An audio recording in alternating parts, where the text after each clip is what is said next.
প্রচন্ড শীতে ফরজ গোসল প্রয়োজন পড়লে কি কোনো ছাড় রয়েছে? অজুর সময় ঘন দাড়ির ভেতর পানি কিভাবে পৌঁছাতে হবে? ব্যাংকে ডিপিএস করা কি হালাল হবে? নবজাতকের বমি কাপড়ে লাগলে নামাজ হবে কিনা? মৃত মানুষকে দাফন করার পর কবরের ওপর নারিকেল পাতা রাখা হয়, এটার বিধান আছে কি? যে ঘরে সূরা বাকারা পড়া হয় সে ঘরে জিন শয়তান প্রবেশ করতে পারে না, এটা কি সঠিক? কোন কাজ করলে পরিবারে অশান্তি দূর হবে ও আর্থিক সচ্ছলতা ফিরবে? মাগরিবের সময় ঘুমিয়ে বা শুয়ে থাকা বা খাওয়ার বিধান সম্পর্কে জানতে চাই। শুধুমাত্র স্বামীকে দেখানোর জন্য পুরুষের পোশাক পরা যাবে কি? মুরগি একাই জবাই করতে পারবে কি না কারো হেল্প ছাড়া? নামাজের নিয়ত কিভাবে করব? মৃত ব্যক্তির উদ্দেশ্যে মসজিদে মিষ্টি দিলে কি কোনো সওয়াব হবে? নামাজে তেলাওয়াতে ভুল হলে কি সিজদা দিতে হবে? কোরআন মজিদ কি শুয়ে শুয়ে পড়া যাবে? খাটের উপর দাঁড়িয়ে নামাজ পড়া যাবে কিনা? আর বিলম্ব না করে চলুন আপনাদের যে প্রশ্নগুলো ইতিমধ্যে আমাদের কাছে চলে এসেছে সেগুলোর উত্তর দিয়ে আমরা শুরু করি। মহিমা মাহি, আপনি জানতে চেয়েছেন নবজাতকের বমি কাপড়ে লাগলে নামাজ হবে কিনা। দেখুন, বমি নাপাক, সেটা নবজাতক হোক অথবা প্রাপ্তবয়স্ক কেউ হোক, সবার বমি নাপাক, যার কারণে এটি লাগলে নাপাক হয়ে যাবে। এমনি নাসিমউদ্দিন, আপনি জানতে চেয়েছেন অজুর সময় ঘন দাড়ির ভেতর পানি কিভাবে পৌঁছাতে হবে। দেখুন, পানি এভাবে কোষ করে ধরে আপনি যেভাবে ভিজিয়ে রাখেন তাহলে সেক্ষেত্রে যত ঘন দাড়ি হোক না কেন গোড়ায় চলে যাবে। এরপরে বোন সাদিয়া ইসলাম জানতে চেয়েছেন লোকমুখে শুনেছি জীবদ্দশায় 1 কেজি সুরমা লাগালে সে জান্নাতি, এটা কি সঠিক? না বোন, এরকম কোনো কথা নেই যে 1 কেজি পরিমাণ সুরমা লাগালে সে জান্নাতি হবে। তবে হ্যাঁ, মৌলিকভাবে সুরমা লাগানো রাসূল আকরাম সাল্লাল্লাহু আলাইহি ওয়াসাল্লামের সুন্নাহ এবং সে বিষয়ে নবী সাল্লাল্লাহু আলাইহি ওয়াসাল্লামের সুস্পষ্ট নির্দেশনা রয়েছে। আমরা সুরমা লাগাবো আমাদের সাধ্য অনুযায়ী, তবে 1 কেজি পরিমাণ লাগাতে হবে এমন কোনো কথা নেই, এটি মন গড়া কথা। সজল শেখ আইডি থেকে আপনি জানতে চাচ্ছেন ব্যাংকে ডিপিএস করা কি হালাল হবে? শুধু ব্যাংকগুলোতে ডিপিএস করা হারাম হবে, যেহেতু সেখানে আপনাকে সুদ দেওয়া হবে, সুদ ভিত্তিক লেনদেনের চুক্তি আপনার সাথে হয়ে যাবে সেজন্য। আর ইসলামী ব্যাংকগুলো যদি হয় তাহলে সেক্ষেত্রে বেশ কিছুটা ছাড় রয়েছে এবং সেটি কিছুটা কোনো কোনো ক্ষেত্রে এটি সন্দেহের মধ্যে পড়বে, শুবহাতের মধ্যে পড়বে, বাকি মৌলিকভাবে অন্য কোনো উপায় যদি কারো না থাকে এটি নাজায়েজ বা হারাম সরাসরি হবে না। তবে অ্যাভয়েড করতে পারলে সেটাও ভালো, যেহেতু সংশয় বা সন্দেহ সেখানেও রয়েছে।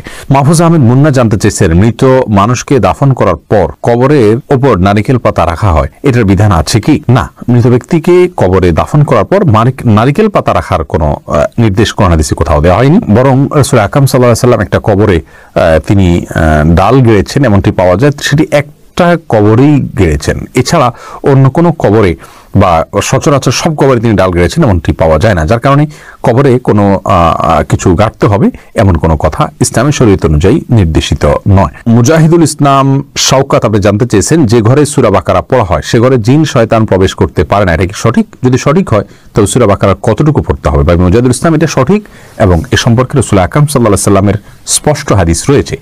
সূরা বাকারা যদি তেলাওয়াত করা হয় কোনো বাসায়, সেখানে জিন শয়তান প্রবেশ করে না, এক্ষেত্রে কতটুকু তেলাওয়াত করবেন? এর উত্তর হলো যে আপনি তেলাওয়াত করতে থাকবেন শুরু থেকে শেষ পর্যন্ত, কোনো লিমিটেশন নাই যে এত আয়াত পড়বেন, যত বেশি পড়বেন বারবার পড়তে থাকবেন। নিজে পড়তে না পারলে তেলাওয়াত রেকর্ডকৃত তেলাওয়াত চালু করে রাখবেন, যদি অনেক উলামা একরাম সেটিকে যথেষ্ট নয় বলেছেন, কিন্তু আমরা দেখেছি রেকর্ডকৃত তেলাওয়াত চালু করে রাখলেও বাসা বাড়িতে জিনের উপদ্রব কমে যায়, মানুষ অনেকটা সুরক্ষিত হয়ে যায় আলহামদুলিল্লাহ।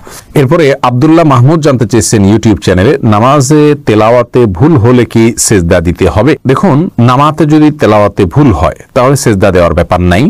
আপনার ভুলটা হয় অর্থ বিকৃত হওয়ার পর্যায়ের ভুল হবে না, তাহলে তো কোনো অসুবিধাই নেই। আর যদি অর্থ বিকৃত হওয়ার মতো ভুল হয় সেক্ষেত্রে আপনি 3 আয়াত বা যতটুকু না পড়লে নয় এতটুকু পড়ে ফেলেছেন, তারপরে যদি ভুল হয় তাহলে ইনশাআল্লাহ সেখানে আপনার সালাত হয়ে যাবে। কোনো কোনো ক্ষেত্রে অর্থ বিকৃত হওয়ার মতো ভুল যদি হয় তাহলে সেক্ষেত্রে আপনার সালাত হবেই না, সিজদা সাহুতে এটি কুলাবে না। নুসরাত জাহান ইমু, আপনি জানতে চেয়েছেন মৃত ব্যক্তির সামনে আগরবাতি জ্বালানো যাবে কিনা। দেখুন, আগরবাতি মূলত জ্বালানোর নির্দেশ হলো সুঘ্রাণের জন্য, অতএব মৃত ব্যক্তিকে রেখেছেন, তার দেহ থেকে কোনো দুর্গন্ধ আসতে পারে, সেই জায়গা থেকে আপনি সুঘ্রাণ যুক্ত কোনো কিছু ব্যবহার করতেই পারেন, আগরবাতি জ্বালাতেই পারেন। এছাড়া মসজিদে আগরবাতি জ্বালানোর কথা মুরাদুল্লাহ তাআলা বলেছেন, ইমানদারের বাসা বাড়িতে আগরবাতি অথবা ধূপের আপনার ধোঁয়া এটা প্রজ্বলন করা হবে সুঘ্রাণের জন্য, এটি ভালো, এটি খারাপ কোনো কাজ নয়, তবে মৃত ব্যক্তির জন্য করতেই হবে এমন কোনো বিষয় নয়। নাহিদ নোমান জানতে চেয়েছেন কোন কাজ করলে পরিবারে অশান্তি দূর হবে ও আর্থিক সচ্ছলতা ফিরবে। ভাই নাহিদ, এর জন্য আপনাকে আমি পরামর্শ দেব 2টি কাজ সবচেয়ে গুরুত্বের সাথে করার, এক হলো দুরূদ শরীফ আর একটা হলো ইস্তেগফার। এই 2টি জিনিস আপনি বেশি বেশি করে পাঠ করবেন। রাসূল আকরাম সাল্লাল্লাহু আলাইহি ওয়াসাল্লামের হাদিস থেকে বোঝা যায় দুরূদ এটা বেশি বেশি করে পাঠ করলে মানুষের বিপদ আপদ দূর হয়, পেরেশানি থেকে আল্লাহ তাআলা মুক্তি নসিব করেন। ইস্তিগফারের ক্ষেত্রে আল্লাহ তাআলা বলেছেন সূরা নূহের মধ্যে ফাকুলতু আস্তাগফিরু রাব্বাকুম ইন্নাহু কানা গাফফারা ইউরসিলিস সামা আলাইকুম মিদরারা ওয়া ইউমদিদুকুম বিআমওয়ালিন ওয়া বানিন ওয়া ইয়াজআল লাকুম জান্নাতিন ওয়া ইয়াজআল লাকুম আনহারা। আয়াতগুলোর আলোকে অনেক মুফাসসিরিন ইকরাম, অনেক উলামা ইকরাম বলেছেন যে ইস্তেগফার বেশি বেশি করলে আল্লাহ তাআলা রিজিক বৃদ্ধি করেন এবং মানুষের রিজিকের অনটন দূর করেন। অতএব এই দুটি আপনি নিয়মিত করবেন, সেই সাথে আপনি খুব সিরিয়াসনেসের সাথে হালাল উপার্জনের জন্য চেষ্টা করে যাবেন। আল্লাহ তাআলা আপনার সমস্যাকে দূর করে দিন। এরপরে ফারিয়া ইসলাম জানতে চেয়েছেন, কোরআন মাজিদ কি শুয়ে শুয়ে পড়া যাবে? হ্যাঁ বোন ফারিয়া, কোরআন মাজিদ শুয়ে শুয়ে পড়া যাবে। কোরআন মাজিদ শুয়ে পড়া যাবে না এমন কোনো কথা কোরআন হাদিসের কোথাও বলা হয়নি, বরং সাধারণ অবস্থায় কোরআন মাজিদ পড়া যাবে। তবে কোরআন মাজিদের প্রতি কোরআন মাজিদকে বুকের মধ্যে ধরে অসম্মানজনকভাবে শুয়ে শুয়ে পড়া উচিত না। আপনি মুখস্থ থেকে পড়তে পারেন, আর সাধারণ অবস্থায় বসে বসে সুস্থ অবস্থায় আপনার কোরআন মাজিদ পড়ার চেষ্টা করা উচিত। ইস্তাব্রো বাণী এই আইডি থেকে আপনি জানতে চেয়েছেন, খাটের উপর দাঁড়িয়ে নামাজ পড়া যাবে কিনা? যাবে, কোনো অসুবিধা নেই। আপনি খাট হোক আর ভূমি হোক, ফ্লোর হোক, যে কোনো জায়গায় দাঁড়িয়ে সালাত আদায় করতে পারবেন।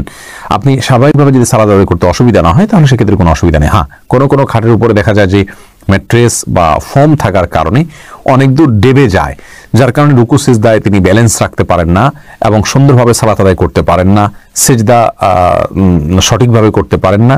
এরকম যদি হয় তাহলে সেক্ষেত্রে তার জন্য খাটে দাঁড়িয়ে সালাত আদায় করা উচিত হবে না। এটা কমপক্ষে মাকরুহ হবে, অপছন্দনীয় হবে। তবে সালাত হয়ে যাবে। যেহেতু সালাত স্বাভাবিকভাবে করতে তার অসুবিধা হয়, শরীরে ব্যালেন্স ঠিক রাখতে পারে না, রুকু সিজদা যথাযথভাবে করতে অসুবিধা হয় এবং মনোযোগের ব্যাঘাত সৃষ্টি হয়, যার কারণে এরকম জায়গায় সালাত আদায় করা উচিত নয়। আর যদি এতটা নরম না হয় তাহলে সেক্ষেত্রে সাধারণ খাটে বা চকিতে সালাত আদায় করতে কোনো অসুবিধা নেই। সুজন মুখতার আপনি জানতে চেয়েছেন, ইউটিউব চ্যানেলে স্বপ্নে সহবাস করতে দেখলে গুনাহ হবে কিনা? না, এর কারণে কোনো গুনাহ হবে না, কারণ এটি বান্দার ইচ্ছার ভিন্ন কোনো বিষয় নয়, বান্দার ইচ্ছাধীন বিষয় নয়। এমন বিষয়ের জন্য আল্লাহ তাআলা বান্দাকে পাকড়াও করবেন না। জান্নাত আরা জুলি আপনি জানতে চেয়েছেন, মুরগি একাই জবাই করতে পারবে কি না কারো হেল্প ছাড়া? হ্যাঁ, করতে পারবে, কোনো অসুবিধা নেই। মুরগিতে একজন ধরতে হবে এমন কোনো বাধ্যবাধকতা নেই। আপনি মুরগি যেভাবে খুশি সেভাবে জবাই করবেন, জবাই করাটাই হলো মুখ্য। বিসমিল্লাহ বলে জবাই করতে পারলে আপনি নিজে একাও করতে পারেন, কোনো অসুবিধা নেই। এমনি মামুন হোসেন জানতে চেয়েছেন, মৃত ব্যক্তির উদ্দেশ্যে মসজিদে মিষ্টি দিলে কি কোনো সওয়াব হবে? দেখুন, মৃত ব্যক্তির পক্ষ থেকে আপনি গরিব দুঃখীকে খাবার দিতে পারেন, কোনো অসুবিধা নেই। দিনক্ষণ ঠিক না করে এমনিতে গরিব দুঃখীকে খাবার দিলেন। মসজিদে বিশেষভাবে খাবার দিতে এমন কোনো কথা নেই। গরিব দুঃখীকে খাবারটা আপনি বাইরেও দিতে পারেন, তাদের বাসা পৌঁছে দিতে পারেন। মসজিদ থেকে, মসজিদের সাধারণ মুসল্লি আছে তাদেরকে আপনি দান করতে পারেন মৃত ব্যক্তিকে সওয়াবের উদ্দেশ্যে, সেটাই হতে পারে। কিন্তু এটিকে আমাদের দেশে যেরকম সিস্টেম বানিয়ে নিয়েছে এমন মানুষ, যে কেউ মারা গেলে মসজিদে মিষ্টি পাঠানো, জিলাপি পাঠানো মুসল্লিদেরকে খাওয়ানোর জন্য, এরকম কোনো নির্দেশ, আলাদা পার্টিকুলার নির্দেশ ইসলামে দেওয়া হয়নি। তবে হ্যাঁ, গরিবের পক্ষ, এই মৃত ব্যক্তির পক্ষ থেকে আমরা সাদাকা করতে পারি, তারই অংশ হিসাবে খাদ্যদান হতে পারে। সেটি গরিব অসহায় মানুষকে প্রাধান্য দিয়ে দেওয়া উচিত। মসজিদে না দিয়ে আপনি সেটি যদি বস্তিতে দেন, গরিব মানুষের বাসা বাড়িতে দেন, সেটি আরো বেশি সওয়াবের কারণ হবে ইনশাআল্লাহ। এমডি রায়হান সিদ্দিকী আপনি জানতে চাইছেন, মাগরিবের সময় ঘুমিয়ে বা শুয়ে থাকা বা খাওয়ার বিধান সম্পর্কে জানতে চাই। দেখুন ভাই রায়হান, মাগরিবের পরে এশার আগে শোয়ার ব্যাপারে হাদিসে নিষেধাজ্ঞা রয়েছে। নবী সাল্লাল্লাহু আলাইহি ওয়াসাল্লাম অপছন্দ করতেন এই সময় শোয়াটাকে, যার কারণে মাগরিবের পরে শোয়া উচিত নয়। তবে যদি কেউ অসুস্থ থাকেন, শরীরে ক্লান্তি থাকে, তিনি শুয়ে আছেন ক্লান্তির কারণে, সেটি ভিন্ন বিষয়। কিন্তু সাধারণ অবস্থাতে এই সময় ঘুমানো নিষেধ, কারণ এই সময় ঘুমাইলে আপনার এশার সালাত তরক হয়ে যেতে পারে। তাছাড়া সকাল এবং সন্ধ্যার সময়গুলো আল্লাহকে স্মরণ করার সময়, জিকিরের সময় যেন এই সময় ঘুমিয়ে কাটাবেন না। শুধু সামান্য একটু শুয়ে থাকা এটা ভিন্ন বিষয়, এটা ইনশাআল্লাহ নিষেধাজ্ঞার আওতায় পড়বে না। এরপরে জান্নাত আরা জুলি আপনি জানতে চাইছেন, মুরগি একাই জবাই করতে পারবে কি না কারো হেল্প ছাড়া? হ্যাঁ, করতে পারবে, কোনো অসুবিধা নেই। মুরগিতে একজন ধরতে হবে এমন কোনো বাধ্যবাধকতা নেই। আপনি মুরগি যেভাবে খুশি সেভাবে জবাই করবেন, জবাই করাটাই হলো মুখ্য। বিসমিল্লাহ বলে জবাই করতে পারলে আপনি নিজে একাও করতে পারেন, কোনো অসুবিধা নেই। এরপরে আরফিন খান আপনি জানতেছেন, আল্লাহ তাআলার সিফাতি নামগুলো দিয়ে আমলের বিধান সম্পর্কে জানতে চাই। দেখুন, আল্লাহর সিফাতি নাম দিয়ে আমল করা বলতে আপনি কি বোঝাতে চাচ্ছেন সেটি ব্যাখ্যা সাপেক্ষ বিষয়। যদি আল্লাহ তাআলার সিফাতি নাম দিয়ে আমল করা বলতে আপনি এই বুঝিয়ে থাকেন যে আল্লাহর সিফাতের নামগুলো বিশেষভাবে পাঠ করলে বিশেষ কোনো উদ্দেশ্য হাসিল হবে, তাহলে এটা রুকিয়া হিসাবে, জারফুক হিসাবে দুনিয়াবি কোনো জিনিস পাওয়ার জন্য আপনি করতে পারেন। কিন্তু কোরআন হাদিসে আল্লাহ তাআলা বিশেষ কোনো নাম এটা এতবার জপলে এরকম লাভ হবে, এরকম কোনো কথা বলা হয়নি। এরপরে এমডি সালমান ইসলাম জানতে চেয়েছেন, নামাজের নিয়ত কিভাবে করব? আপনি কোন নামাজ পড়ছেন আপনার মাথায় যদি সেটি থাকে তাহলে আপনার নিয়ত আছে, বাস। নিয়ত মানে ইচ্ছা। মুখে আপনাকে নামাইতুয়ান পড়তে হবে না, কারণ মুখে নামাইতুয়ান পড়া এটা মূলত নিয়ত নয়, এটা নিয়তের কথাটিকে মুখে প্রকাশ করা। ইসলাম আমাদেরকে সেটি বাধ্য করেনি। মিশু আক্তার জানতে চেয়েছেন, বাবা মা জোর করে বিয়ে দিতে চাইলে কি রাজি হওয়া সঠিক হবে? যদি মনে করেন যে বাবা মা সঠিক জায়গায় বিয়ে দিচ্ছেন, দিনদারির ক্ষেত্রে অন্তত আপনি ক্ষতিগ্রস্ত হচ্ছেন না, তাহলে সেক্ষেত্রে আপনি সেখানে সম্মত হওয়া উচিত, যদি বিশেষ কোনো অসুবিধা না থাকে। আর আপনি যদি মনে করেন যে না, আপনার দিনদারি সেখানে ক্ষতিগ্রস্ত হবে, বাবা মা দিনদারি কিছু বুঝেন না, তারা শুধুমাত্র দুনিয়া দেখে দিচ্ছেন, তাহলে সেক্ষেত্রে আপনার ডিনাই করার অধিকার রয়েছে। ইসলাম আপনাকে বাধ্য করেনি। স্বয়ং নবী সাল্লাল্লাহু আলাইহি সাল্লাম একজন মেয়েকে তার স্বামীর সাথে থাকতে যখন বলেছেন, তখন তিনি বলেছেন, ইয়া রাসূলুল্লাহ, এটা আপনার নির্দেশ হলে আমি তো মানতে বাধ্য, আর যদি নির্দেশ না হয় তাহলে আমি এটি মানতে পারলাম না। যার কারণে বাবা মাও কোনো মেয়েকে বাধ্য করতে পারেন না, বরং আপনার এক্ষেত্রে স্বাধীনতা রয়েছে। তামান্না আখতার, আপনি জানতে চাইছেন ইউটিউব চ্যানেলে, শুধুমাত্র স্বামীকে দেখানোর জন্য পুরুষের পোশাক পরা যাবে কি? হতে পারে। কখনো যদি স্বামী দেখতে চায় তাহলে সেক্ষেত্রে সাময়িক সময়ের জন্য শুধু স্বামীকে দেখানোর জন্য আপনি এটা পড়তে পারেন। কিন্তু কোনো স্বামী যদি এটা তার রুচিতে এমনটি চায়, তাহলে সেটি সন্দেহাতীতভাবে তার রুচির বৈকল্যের প্রমাণ, অসুস্থতার প্রমাণ। কিন্তু সময়ের জন্য স্বামীকে আপনি সন্তুষ্ট করার জন্য এটি করতে পারেন।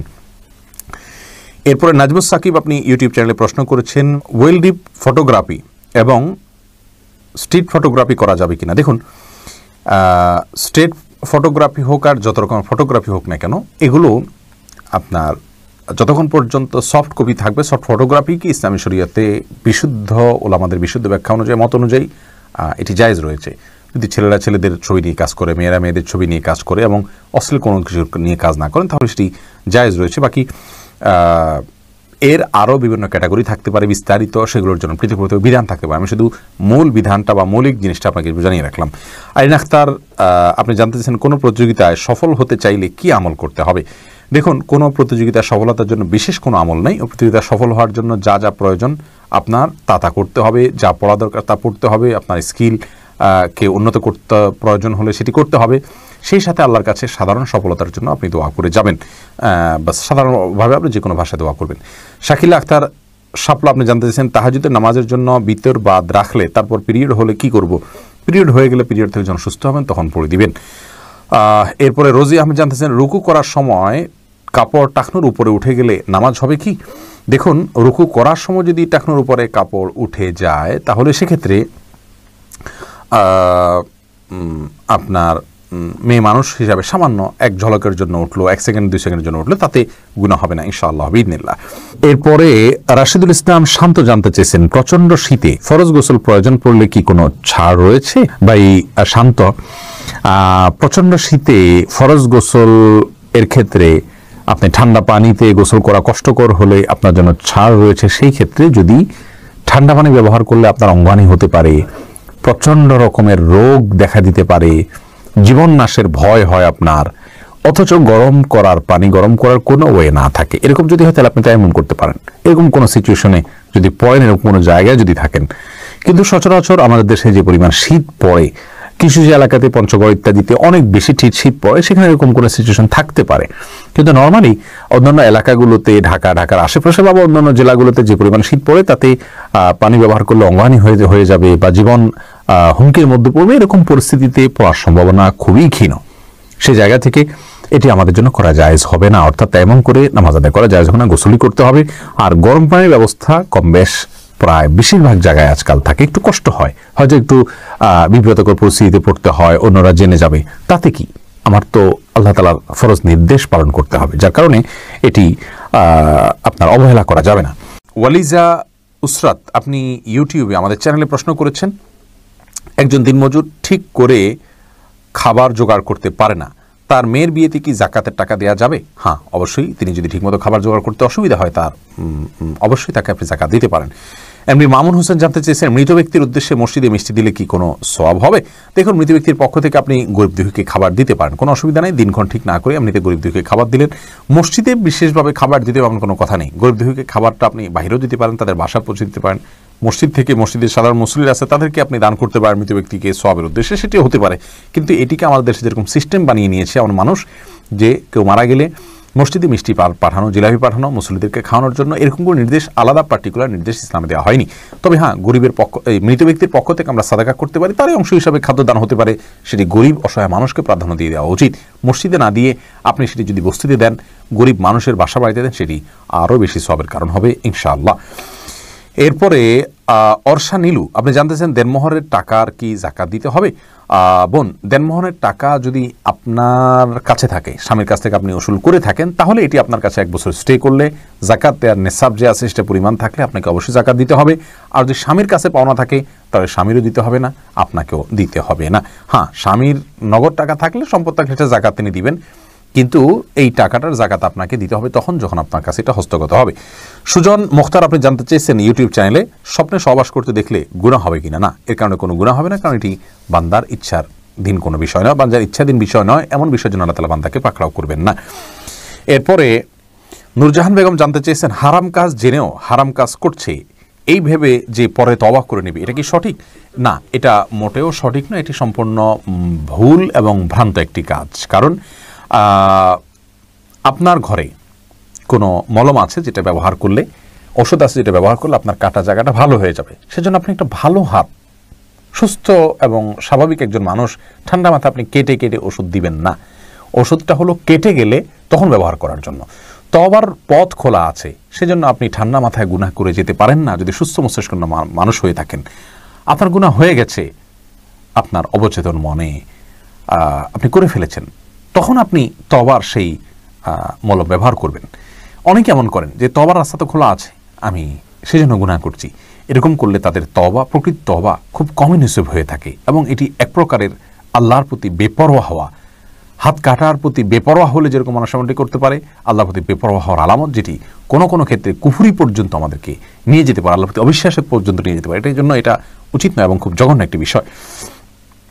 এরপরে জান্নাত আরা জুলি আপনি জানতে চাইছেন মুরগি একাই জবাই করতে পারবে কি না কারো হেল্প ছাড়া। হ্যাঁ, করতে পারবে, কোনো অসুবিধা নেই। মুরগিতে একজন ধরতে হবে এমন কোনো বাধ্যবাধকতা নেই। আপনি মুরগি যেভাবে খুশি সেভাবে জবাই করবেন, জবাই করাটাই হলো মুখ্য।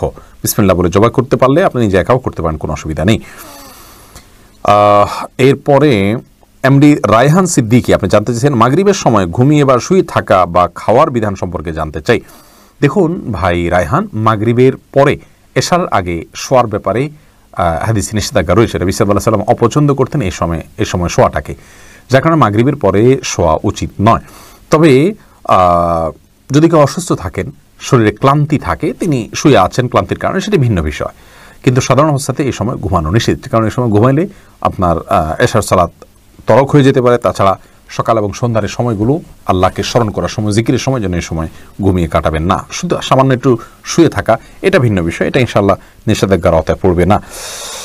এরপরে আরফিন খান আপনি জানতেছেন আল্লাহ তাআলার সিফাতি নামগুলো দিয়ে আমলের বিধান সম্পর্কে জানতে চাই। দেখুন, আল্লাহর সিফাতি নাম দিয়ে আমল করা বলতে আপনি কি বোঝাতে চাচ্ছেন সেটি ব্যাখ্যা সাপেক্ষ বিষয়। যদি আল্লাহ তাআলার সিফাতি নাম দিয়ে আমল করা বলতে আপনি এই বুঝিয়ে থাকেন যে আল্লাহর সিফাতের নামগুলো বিশেষভাবে পাঠ করলে বিশেষ কোনো উদ্দেশ্য হাসিল হবে, তাহলে এটা রুকিয়া হিসাবে, জারফুক হিসাবে দুনিয়াবি কোনো জিনিস পাওয়ার জন্য আপনি করতে পারেন।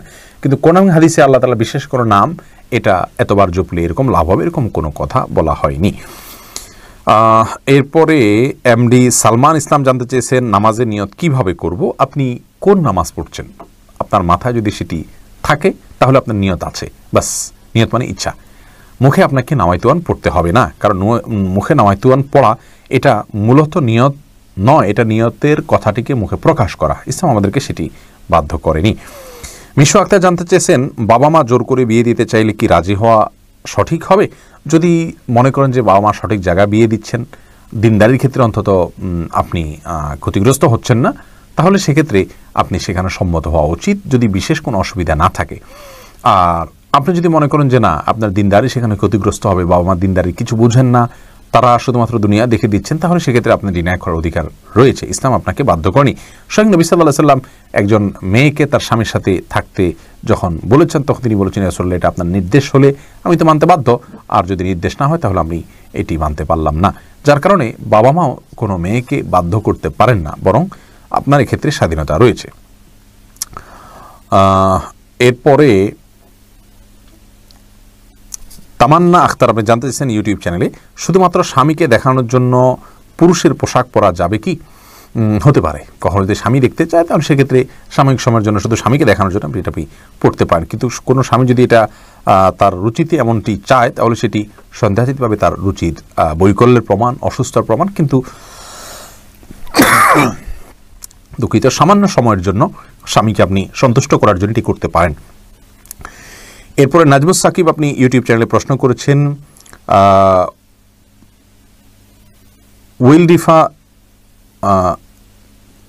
ওয়েলডিপ ফটোগ্রাফি এবং স্ট্রিট ফটোগ্রাফি করা যাবে কিনা। দেখুন, স্ট্রিট ফটোগ্রাফি হোক আর যত রকম ফটোগ্রাফি হোক না কেন, এগুলো আপনার যতক্ষণ পর্যন্ত সফট কপি থাকবে, সফট ফটোগ্রাফি কি ইসলামী শরিয়াতে বিশুদ্ধ ওলামাদের বিশুদ্ধ ব্যাখ্যা অনুযায়ী, মত অনুযায়ী এটি জায়েজ রয়েছে। যদি ছেলেরা ছেলেদের ছবি নিয়ে কাজ করে, মেয়েরা মেয়েদের ছবি নিয়ে কাজ করে এবং অশ্লীল কোনো কিছু নিয়ে কাজ না করেন, তাহলে সেটি জায়েজ রয়েছে। বাকি এর আরও বিভিন্ন ক্যাটাগরি থাকতে পারে বিস্তারিত, সেগুলোর জন্য পৃথক পৃথক বিধান থাকতে পারে। আমি শুধু মূল বিধানটা বা মৌলিক জিনিসটা আপনাকে জানিয়ে রাখলাম। আইরিন আক্তার, আপনি জানতে চাইছেন কোনো প্রতিযোগিতায় সফল হতে চাইলে কি আমল করতে হবে? দেখুন, কোনো প্রতিযোগিতায় সফলতার জন্য বিশেষ কোনো আমল নেই। প্রতিযোগিতা সফল হওয়ার জন্য যা যা প্রয়োজন আপনার তা করতে হবে, যা পড়া দরকার তা পড়তে হবে, আপনার স্কিল কে উন্নত করতে প্রয়োজন হলে সেটি করতে হবে। সেই সাথে আল্লাহর কাছে সাধারণ সফলতার জন্য আপনি দোয়া করে যাবেন, বাস সাধারণভাবে আপনি যে কোনো ভাষায় দোয়া করবেন। শাকিলা আক্তার শাপলা, আপনি জানতে চাইছেন তাহাজ্জুদের নামাজের জন্য বিতর বাদ রাখলে তারপর পিরিয়ড হলে কি করব? পিরিয়ড হয়ে গেলে পিরিয়ড থেকে যখন সুস্থ হবেন তখন পড়ে দিবেন। এরপরে রোজি আহমেদ জানতে চাইছেন রুকু করার সময় কাপড় টাকনুর উপরে উঠে গেলে নামাজ হবে কি? দেখুন, রুকু করার সময় যদি টাকনুর উপরে কাপড় উঠে যায় তাহলে সেক্ষেত্রে আপনার মেয়ে মানুষ হিসাবে সামান্য এক ঝলকের জন্য উঠলো, 1 সেকেন্ড 2 সেকেন্ডের জন্য উঠলো, তাতে গুনাহ হবে না ইনশাআল্লাহ বিইذনিল্লাহ। এমনি মেহেদি হাসান,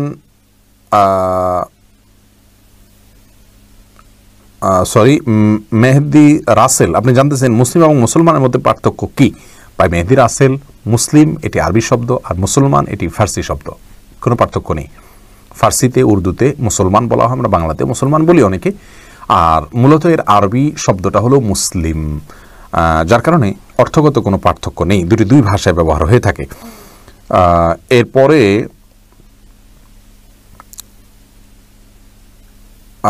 প্রশ্ন করেছেন রোমানা আলম, সাহসিদ্দা করার নিয়ম কিভাবে?